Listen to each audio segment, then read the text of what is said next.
How's it going, movie watchers? Thank you guys for stopping by my channel. Today we're going to talk about the new anime film, Fortune Favors Lady Nikuko. This is from the director of Children of the Sea, and I was immediately drawn into the animation style of this. It looks very vibrant and playful, but also some realistic moments along the way. Nikuko is a brash single mother. She's well known for her bold spirit, and she embarrasses her young daughter. In contrast, her 11-year-old daughter wants to enjoy her social life. She wants to fit in as she navigates the everyday social dramas of middle school. This explores the complexities of growing up in middle school and your parents who you love, but also they embarrass you at times, and there's that line of them wanting to kind of let go but also hold on as well.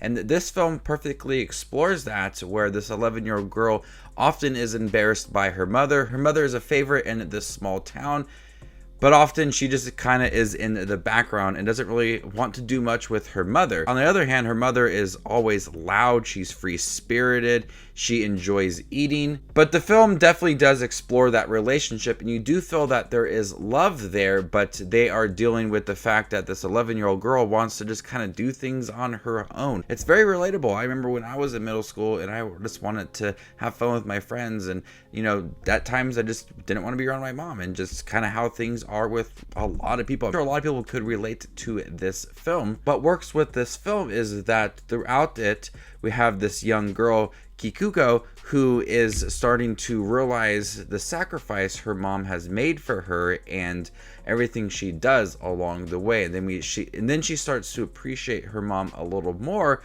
while also trying to have that social life. At first, I found Nikuko's bold spirit to be quite hilarious. I thought she was pretty funny and just like the life of the small town.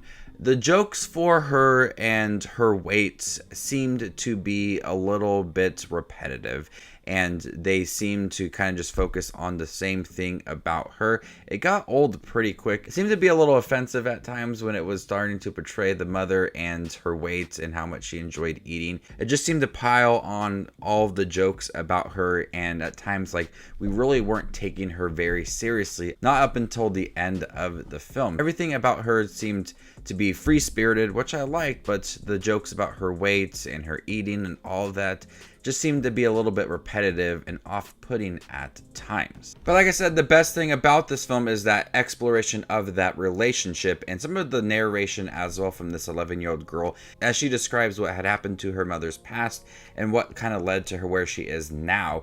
And she is trying to understand where her mom is coming from, appreciate her a little more, and watching that relationship develop into a very heartwarming ending of the film. It's very relatable with how their relationship is conflicting at times, but also there is love and warmth there if you kind of peel it back and look a little more into it.